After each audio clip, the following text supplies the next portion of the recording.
அதுவும் சம்பந்தம் ஒண்ணும் இல்ல, நீங்க பேசுற விஷயத்துல நான் சொல்றேன் கேளுங்க. அதுக்கான விஷயம் இது உண்மைதானா அப்படின்னு சிவனுக்கு 3 பிள்ளைய, ஒண்ணு விநாயக பெருமான் என்ற அடுத்தபடியாக ஐயப்பன், முருகப்பெருமான் அடுத்தபடியாக ஹரிஹர சுதன். விநாயக பெருமான் பட்டை அணிஞ்சிருக்காரு, முருகனும் பட்டை போட்டிருக்காரு, ஐயப்பைய நாம அணிஞ்சிருக்காரு அப்படிங்கிற விஷயத்த அப்பனுடைய தந்தையோட கோத்திரம் என்னவோ அந்த கோத்திரத்தின் சாராம்சமே பிள்ளை இருக்கணும். ஆனா ஐயப்பைய நாமம் அணிஞ்சிருக்காரு அப்படிங்கிற விஷயம். பெருமாள் கோயிலுக்கு யார் போகணும்? பெருமாள் கோயிலுக்கு வைணவ கோத்திரத்தை சார்ந்த எங்க மாதிரி நாம அணிஞ்சவங்க போகணும். சிவன் கோயிலுக்கு யார் போகணும்? வைணவ கோத்திரத்தை சேர்ந்த பட்டை அணிஞ்ச கூட்டம் நீங்க போகணும். பாருங்க, ஒருத்தர் போறாரு, அது சிவன், அது வந்து வைணவ கோத்திரம் பெருமாள் கோயில். இவர் நாமம் போட்டு போறாரு, ஆனா தடுத்து நிறுத்திட்டாங்க. நாமம் போட்டுட்டு உள்ள வரக்கூடாதுப்பா, இது சிவகோத்திரம், சிவஸ்தலம், உள்ள வரக்கூடாது அப்படின்னு.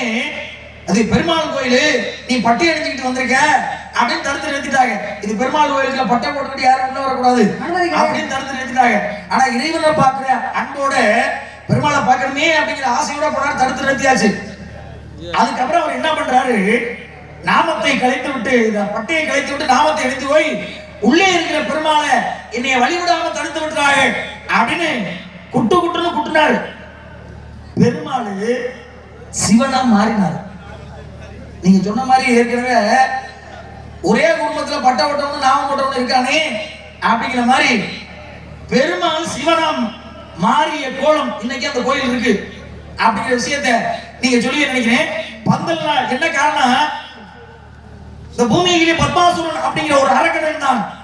அவன் என்ன பண்ண, யாருக்கும் கிடைக்காத வர எனக்கு கிடைக்குன்னு சிவபெருமானை நோக்கி தவம் இருக்க. சிவபெருமான் நேரடியா வந்து என்ன வேணும்னு கேட்டாரு.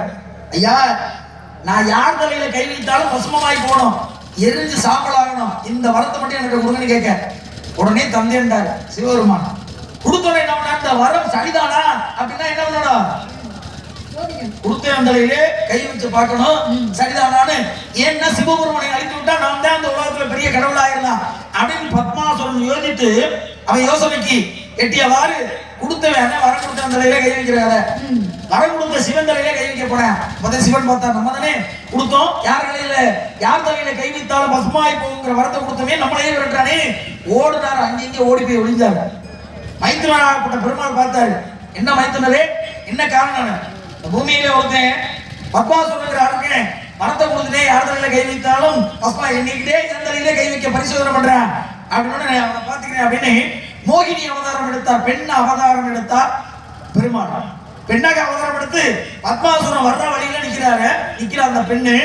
உடனே பத்மாசுரன் அரக்கன்ல பாக்குறேன், நல்ல பொண்ணா இருக்கு, உடனே கேட்கிறேன், நம்ம 2 பேரும் கூடிக்குவோம், ஒன்னா கூடணும் அப்படிங்கிற ஆசை எனக்கு இருக்கு அப்படின்னு கேட்கிறேன். அப்பதான் அந்த பெண்ணாகப்பட்ட பெண் வடிவிலே இருக்கிற பெருமாள் பெண்ணாகப்பட்டவர் சொல்றா, உன்னோட கூடணும்னா நீ ஜல தீர்த்தம் எடுத்துட்டு வரணும் அப்படின்னு சொல்ல, குளிச்சுட்டு வரணும் அப்படின்னு சொல்ல.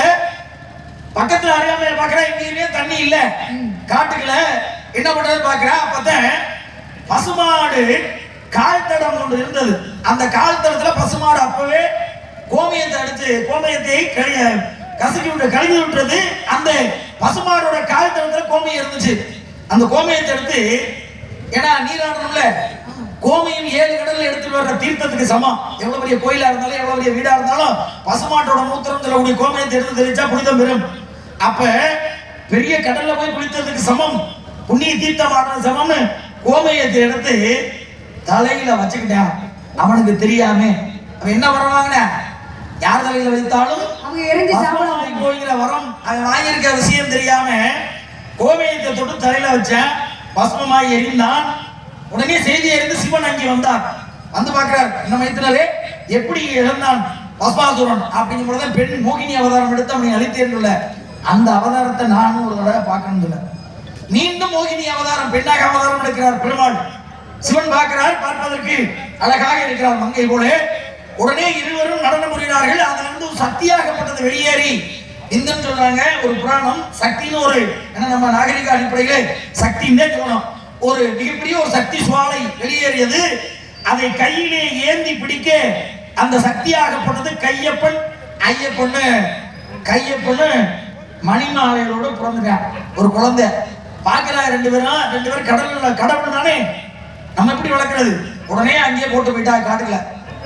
இது என்ன பண்ற, பந்தள நாட்டு இளவரசன், அவனுக்கு குழந்தை இல்ல, காட்டுக்கு வேட்டைக்கு வர்ற ஒரு குழந்தை மணிமாலைகளோடு அப்படியே பிறந்து கிடக்கு. உடனே ஆசை தழுவ அப்படியே தூக்கி அரவணைக்கிறான், வீட்டுக்கு கொண்டாந்து அவனுக்கு பேர் மணிமாலைகளோடு பிறந்ததுனால மணிகண்டன் அப்படிங்கிற பேர் வச்சு வளர்த்துக்கிட்டு வர்றான். பந்தள நாட்டு இளவரசன் எந்த நாட்டத்தை சேர்ந்தவன், அந்த காலத்துல சேர நாடு அப்படின்னு, சோழ நாடுனா தஞ்சை பகுதி, பாண்டிய நாடுனா மதுரை பகுதி, சோழ நாடுனா மலையாள தேசம், கேரளா பழனியில இருந்து அந்த பக்கம் சேர நாடு. அந்த சேர நாட்டிலே ஆண்டு பந்தள நாட்டு இளவரசன் என்ன கோத்திரத்தை சார்ந்தவன்னா பெருமாள் சாமியை கும்பிடுறவன். அது நாமம் போடுற கூட்டம். அவன் தூக்கி வளர்த்த மணிகண்டன் ஐயப்பன் தந்தை என்ன வழியில இருக்கிறாரோ அந்த வழியை தானே செய்யலாம். அப்ப பெத்தது சிவனா இருந்தாலும் வளர்த்தது பந்தள நாட்டு இளவரசன். அவர் நாமம் அணிந்திருந்தாரு, அதனால ஹரிஹர சுதன் ஐயப்பனும் நாமம் அணிந்தார் அப்படிங்கிறது காரணங்க. சரின்னா சொல்லுங்க, சரி இல்லன்னா இல்லைன்னு சொல்லுங்க. எதிரியா இருந்தாலும் உன்னை ஏத்துக்கிறேன், அதுக்காக நான் உங்களை எதிரியா நினைக்கிறேன். போறேன், அதனால நமக்கு கவலையும் இல்ல. எதிரியா தான் எதிரி இல்லாத ஊர்லயும் முடி இருக்க கூடாதுன்னு இருக்கணுங்க. எதிரி இருந்தா தான் வீடு கட்டினா நம்மள உழைச்சு வீடு கட்டலாம். துரோகி இருந்தாலும் என்ன தெரியுமா, வீடு கட்டி பால் காய்ச்சனோடனே பாப்பேன், அப்படியே நல்ல பெரிய வீடா கட்டிருக்காங்க, பெரிய வீடா கட்டிட்டாங்க, 3 ரூபாய்க்கு எலுமிச்சம்பழத்தை 10 ரூபாய்க்கு வித்தாலும் வாங்கிட்டு போய் எதையாவது ஒண்ணு பண்ணி கொண்டா சனி மூலையில புதைச்சு வைப்பேன். அப்பதான் அவங்களுக்கு பயமா இருக்கும். ஆகா நம்ம கஷ்டப்பட்டு வீட்டை கட்டணுமே எவனா செஞ்சு வச்சிருக்காங்க, நீ அவங்க வீட்டுக்காரங்க தெரியற மாதிரியா புதைச்சு வைப்பேன். இல்ல